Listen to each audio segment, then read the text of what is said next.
Primary 5. Reading Aloud St. Gabriel's College. Chapter 1. It's a Dog's Life by Shawna Telman. My name is Sparky, and I work for Miss Tony Graham. I am her in-home companion. My trainer calls what I do work, but I think my job is fun. I especially enjoy the variety in my job. I do many different things for Miss Tony every day. She says I have transformed her life. I have changed things, so her daily routine is easier. Miss Tony suffers from an illness that makes her hands shake and causes her muscles to stiffen up. She has a hard time bending over. On a bad day, Miss Tony can lose her balance and fall. Whenever she drops something, I pick it up for her. It's part of my job. Another part of my job is to help Miss Tony with her work. She has an office in her home. Last week she was preparing to mail invitations for some major celebration that will raise money for a charity. How did I help? I learned how to lick the flaps of envelopes. They needed to be moistened so that they could seal shut. For once my slimy doggy tongue came in handy. Every afternoon I accompany Miss Tony on a walk around town. Exercise is important for her health, so we never miss a day. We often see a new sight or smell a new fragrance along our route. Miss Tony rests when we get back. She needs my cooperation during this time.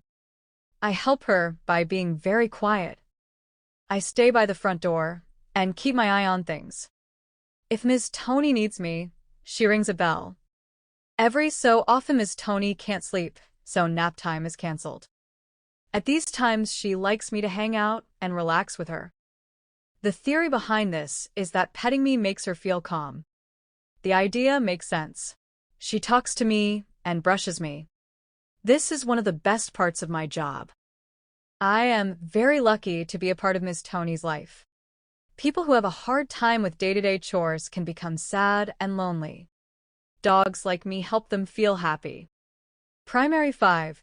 Reading Aloud St. Gabriel's College. Chapter 2. Michael Jordan. Michael Jordan was born on February 17, 1963 in Brooklyn, New York. Having won a total of 6 NBA championships with his team, Michael is often referred to as one of the greatest basketball players of all time. Michael was introduced to basketball at a young age by his father, James Jordan. Attending university in North Carolina, Michael joined the basketball team and helped lead them to win the championship in 1982. In 1984, Michael joined the Chicago Bulls. Although this meant that he left school before he could complete his degree, Michael continued studying while playing basketball. This led him to earn a degree in geography in 1985. At a height of 1.98 meters tall, Michael is well known for his ability to score slam dunks during a game. Incredibly, he can perform a vertical jump of just over 1 meter. In total, Michael played in 1,072 NBA games before retiring from basketball in 2003. Primary 5. Reading Aloud St. Gabriel's College. Chapter 3. World Water Day. World Water Day is on the March 22nd, and the theme changes every year. The theme for World Water Day 2019 is Leave No One Behind. This is based on the Sustainable Development Goal 6, set out by the United Nations, which aims to ensure that everyone in the world will have access to clean water by 2030. In the Western world, clean water and good sanitation is often taken for granted. Most taps provide safe drinking water, and the majority of private bathrooms and public toilets have hand-washing facilities available for use.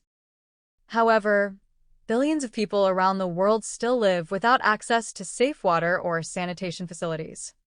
Vulnerable groups such as refugees, disabled people, and indigenous people often face challenges and even discrimination when trying to reach safe, clean water. This is unacceptable as access to drinking water is a human right and is crucial in maintaining and promoting human health. Interesting fact, around 60% of the human body is made up of water, and every cell and organ needs it to function properly. Primary 5. Reading Aloud St. Gabriel's College. Chapter 4. Women's World Cup. Women's football has been attracting crowds of fans for over 100 years. Many popular women's football teams provided much-loved entertainment throughout the World Wars. However, in 1921, the Football Association said that football as a sport was quite unsuitable for females. They said that it ought not to be encouraged and banned women from playing matches in the grounds of Football Association clubs. This ban was finally lifted in 1971. In this year, the first unofficial Women's World Cup was held in Mexico. This competition saw 6 national teams competing against each other in 3 groups. Although Mexico, Argentina, England, Denmark, France, and Italy all competed for the prize, only the game between France and Denmark was officially recognized as an international women's football match.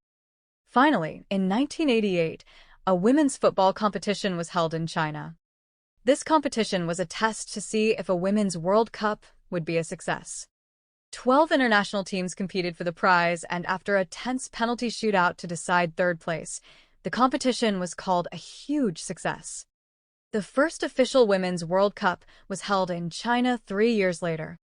Primary 5. Reading Aloud St. Gabriel's College. Chapter 5. True Wealth. Once upon a time, there lived a very rich and wealthy man in a big town. He led a luxurious life. He always boasted about his wealth to his friends and relatives. His son was studying in a distant city, and he returned home for vacation. The rich man wanted to show off to his son how rich he was. But his son wasn't fond of any luxurious lifestyle. However, the rich man wanted to make his son realize that his lifestyle was extremely rich and that poor people suffered a lot. He planned a day's visit to the entire town to show him the life of the poor people. The father and the son visited the entire town. The father was happy that his son was very quiet after seeing the poor people honoring the rich man and after witnessing the sufferings of the poor.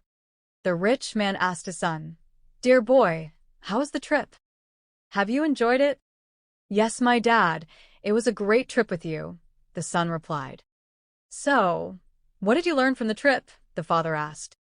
The son was silent. "Finally, you have realized how the poor suffer and how they actually live," said the father. "No, father," replied the son. He added, "We have only 2 dogs, they have 10 dogs. We have a big pool in our garden, but they have a massive bay without any end. We have luxurious and expensive lights, but they have countless stars lighting their nights. We have a house on a small piece of land, but they have abundant fields that go beyond the horizon.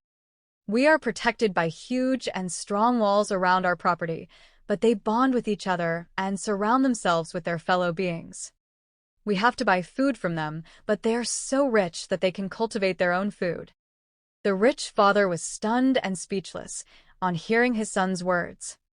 Finally, the son added, "Dad, thank you so much for showing me who is rich and who is poor. Thank you for letting me understand how poor we really are."